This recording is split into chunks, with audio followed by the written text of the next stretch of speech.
Welcome back, everybody. Today, I'm going to be doing a deep dive that you specifically requested. Oh, great. Yeah, USAID's work in Nepal. Okay. You sent us over a really interesting mix of material for this one. Uh-huh. We've got articles, reports, even a podcast episode in here. Wow. And it really seems like you're trying to get a handle on the impact of all of USAID's activities in Nepal. Yeah, makes sense. USAID, I mean, they're generally known for development work, right? Yeah, for sure. But some of the stuff you sent us, it raises some pretty serious concerns about possible downsides. Yeah, I see what you mean. It's kind of a puzzle, isn't it? It is, yeah. It's interesting because on the one hand, you have this image of USAID as a force for good, helping Nepal develop. Right. But then on the other, you have these allegations of hidden agendas, these unintended consequences. Yeah. So it'll be interesting to see what we uncover. Yeah, and the amount of money involved, too, it makes you really want to take a closer look. Oh, for sure. We're talking $659 million over 5 years. Wow, that's a lot. Yeah, so, I mean, we're talking about a lot of money, and we really need to understand, is it going to the right places? Is it being used effectively? Right.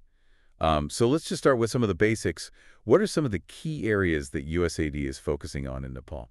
They do a lot of different work there. Yeah. They support health programs. They're doing educational initiatives, agricultural development. Mm-hmm. They're even involved in trying to strengthen democracy and local governance. Yeah. It's not just about building infrastructure. Right. They're trying to tackle those big systemic issues. That's really interesting. It sounds like they're trying to take a pretty comprehensive approach. Yeah, I think so. But if we kind of come at this whole deep dive from, like, a skeptical perspective, Okay. like if we really want to be critical, Yeah. is there any evidence that, maybe things aren't always running as smoothly as they should be? Right. And this is where your sources come in, right? Exactly. Because they're raising questions about specific cases where funds may have been misused. Yes, exactly. And that's what's so important about these specific cases. It's not just general criticism. These are concrete examples Right. that raise questions about transparency and accountability. Okay, so give me an example. For instance, one of the articles you sent mentions Tribhuvan University. Okay. Their Department of Anthropology received a pretty big sum of money, How much are we talking about? 72 million Nepalese rupees, Wow. for this project. What was the project? It's called Inclusive Democracy and Local Governance in Nepal. Okay, so what's the problem? Well, they received these funds before the agreement was even officially signed. Really, that's kind of unusual, isn't it? Yeah, it is. It definitely raises some concerns about due diligence. Yeah. Were things done properly here? I mean, was that standard procedure? Not really. Wow. In fact, the Commission for the Investigation of Abuse of Authority in Nepal, also known as the CIAA, Okay. they actually launched an inquiry into this case. Oh, wow. So this is serious stuff. Yeah, it is. Okay, so we've got one example. What else is there? Well, there's this one that's really sensitive. Okay. It's what they call the Promotion of Atheism Project. Wow, okay. Yeah, and this project reportedly received $446,700 from USAID. So what happened? Well, promoting critical thinking or even religious freedom, those might have been the intentions. Right. But it really triggered a backlash. Yeah, I could see why. A lot of people saw it as an attack on Nepal's culture and religious identity. Right. And, it makes you wonder, did they really think about the consequences this might have? Yeah, like the social and political consequences. Yeah, exactly. It's a good reminder that you can't just take a one-size-fits-all approach when you're working in a different country. Oh, absolutely. Context is everything. Yeah. These examples, even though they are specific, I think they point to a bigger issue. What's that? Oversight and accountability when it comes to USAID funding. Okay. It's not just about whether the money is being used effectively, but is it being used ethically? Right. Is it being used with a genuine understanding of what's happening on the ground in Nepal? Yeah, you're right. These are important questions. Okay, so you've given me two pretty interesting examples. Were there any others that kind of jumped out at you as potentially problematic? Yeah, there's this one called the Fiscal Federalism Initiative. Okay. And this initiative received $29 million. Okay. And the goal, which sounds great on the surface, was to help improve how finances are managed and distributed across different levels of government in Nepal. Okay, so what's the issue?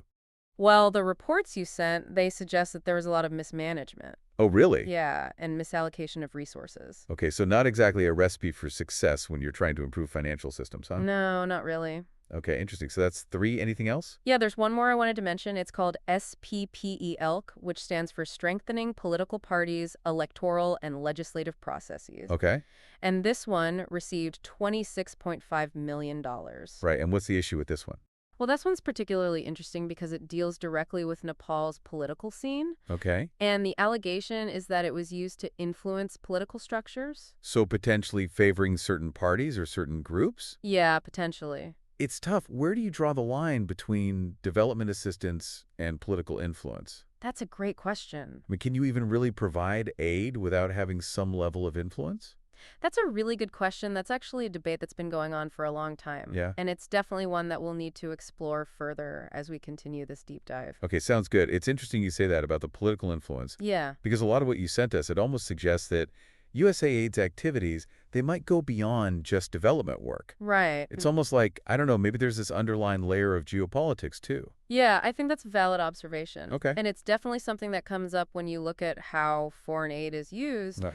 People always question, can you use aid to influence politics? Yeah. And there's this one example, I think it was in your research. It was the Nidhi Sambad program. Okay. And this program got something like $20 million. Okay.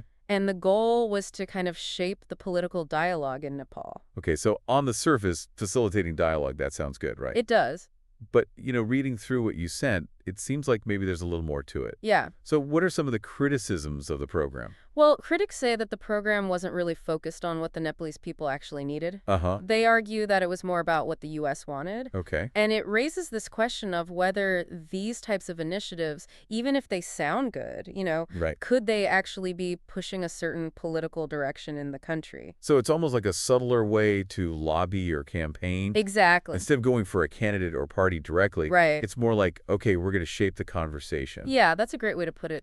And then public opinion hopefully goes the way you want it to. Yeah, you're making it much more concrete. Yeah. And this happens in domestic politics all the time. Oh, totally. All the time. Yeah, I mean, you look at the way think tanks are funded. Exactly. Or these advocacy groups that pop up. It's all about controlling the narrative. Yeah, it is. And speaking of controlling the narrative, Okay. what you sent me about USAID funding those civil society organizations in Nepal, the NGOs. Right, right. It seems like the big concern there is that a lot of these NGOs, they're actually involved in political advocacy. That's right. So then they could be indirectly influencing policies in Nepal. That's a tough one Yeah. because supporting these organizations, that's usually seen as a good thing. Right, strengthens democracy in theory. Yeah, promotes citizen participation. It's all about holding the government accountable. Right. But if they're basically being used to push the interests of a foreign country, Uh-huh. then it gets a lot more complicated. Yeah, but couldn't you argue that, anytime you support a civil society organization, Yeah, it's kind of political by nature that's true. because they're always trying to influence policy and change things. That's a really good point, and it shows how hard it is to say, okay, Yeah. this is development, this is political influence, Yeah. because there's a lot of overlap. Right. I think it often comes down to intent. Okay. And, do we activities of these organizations really match what the country actually needs? Right. So it's not like a blanket statement Right. that any foreign funding for an NGO is bad. Right. It's about being aware of how much influence there might be Yeah, and then making sure things are transparent and people are held accountable. exactly. Yeah. Okay, now we've talked about misuse of funds. We've talked about political influence. Yeah. But there's one more thing, kind of a sensitive topic, and it came up in your research a lot. Okay. And that is this potential link between USAID funding and some groups involved in Nepal's past conflicts. Right. That's a big one. Yeah, especially the Maoist insurgency, which lasted from 1996 to 2006. It's a serious allegation, and it's something we have to approach carefully. Right. We're not saying this is a proven fact, Okay. but we do need to look at the historical context to see if it's even plausible. Okay, so what is that historical context? Has aid ever been used to support armed groups before? Unfortunately, yes. Okay. There have been times where aid, maybe going through NGOs or other groups, has ended up in the hands of people involved in conflicts. Okay. Sometimes it's on purpose, like a secret mission to make a government unstable Right. or to support a particular side, but sometimes it's an accident. Uh-huh. Maybe there's not enough oversight, or they didn't check out the partner organizations well enough. Right. Or maybe it's just because things are so chaotic in a conflict zone, it's hard to track the money. So it's not always like some evil plan. Right. Sometimes it's just people messing up or not paying enough attention. Exactly. And that's why it's so hard to get to the truth. Yeah. You would need a huge investigation. You'd need access to classified information. Wow. And even then, you might never know the whole story. Okay, so it sounds like with Nepal and USAID, we don't really know for sure Right. if funds went to the Maoist insurgency intentionally. We don't know for sure. But based on what you said, it's possible. It is possible, and it's something that deserves more attention. Okay. Especially when you think about what could happen long term because of these actions. Right. And even the possibility, Yeah, it makes you question how much oversight there really was back then. exactly. Wow. This is some heavy stuff. Yeah, it is. We're not just talking about political influence anymore, but actually maybe fueling a conflict. Right. I mean, it makes you think about how ethical these big organizations like USAID really are. Yeah. And how accountable they are. It does. And, even if we can't prove these allegations 100%, Yeah. just the fact that people are worried about this stuff, Mm-hmm. it changes how they see foreign aid and the groups involved. Right, it's all about trust. Yeah. When that's gone, it's hard to get it back. It is, and that can make it really hard to do any good work in these places. Right, so transparency and accountability, those are super important. Absolutely. It's not just something people say. It's crucial to making sure aid is used the right way. Yeah. Okay, well, as we keep going with this deep dive, Yeah. we're going to have to keep all this in mind. For sure. Because it's complicated. It is. There's no easy answers here. So we've really gotten into some complicated issues in this deep dive. Yeah, we have. It's a lot to think about, especially when you consider what it all means for Nepal. Right. I mean, after everything we've talked about, the misuse of funds, the potential for hidden agendas, Yeah. how should we view USAID's work in Nepal? It's a tough question. Are they a force for good? Are they actually doing harm? I think it's important to remember that USAID has done some good things in Nepal. Right. There have been real benefits in health, education, infrastructure. Yeah. Those are real improvements that have made a difference in people's lives. So it's not as simple as just saying USAID is bad. No, definitely not. There are positives, but then there are these concerns that we've been discussing. Right. How do we balance those two things? Yeah, how do we make sense of that? I think it's about understanding the nuances. Okay. It's complex. Even with the best intentions, things can go wrong. Uh-huh. And it's about making sure that aid empowers people. It doesn't create dependency. Right. Nepal is trying to become self-reliant, Yeah. And understanding all of this is really important for them. So Nepal needs help with development. Yeah. But they also need to be careful about relying too much on any one donor. Exactly. Or letting aid be used in a way that takes away their power. Right. It's a balancing act. Yeah. They have to be smart about it. So what advice would you give to Nepal's leaders? Or even just people who live there who want to make sure aid is used the right way? I would say don't just blindly trust what you're told. Okay. Be skeptical, ask questions, look for the evidence. Like what kind of questions? Ask for a breakdown of how the money is being spent. Okay. What projects are being funded, how are they measuring success. So transparency is key. It is. But it's not just about the money, right? Right. It's also about who's doing the work. Yeah, like those NGOs we talked about. Yeah, look at how they choose those partner organizations. Okay. Are they really local? Uh-huh. Do they actually represent the people they're supposed to be helping? Right. Or are they connected to foreign interests? Right, because that could be shaping what they do. Exactly. And does their work actually match what Nepal needs? Yeah. Or are they pushing some ideology that doesn't fit? It's about making sure the aid actually helps the people it's supposed to help. Yeah. And that it helps Nepal in the long run. Right. Not just making foreign consultants rich. Right. Or organizations with their own agendas. It's about empowering local communities. Exactly. Building things up from within. And thinking about what happens when the aid money goes away. Yeah.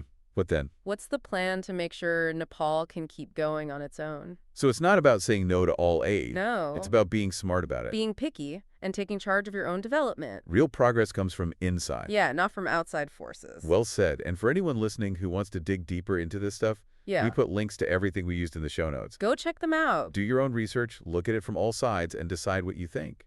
This is just the beginning. Yeah. Now it's your turn to do a deep dive. Sometimes the most interesting things you learn come from challenging what you think you know. That's true. So keep asking those questions, keep exploring, and keep those deep dives going. I like it. Until next time.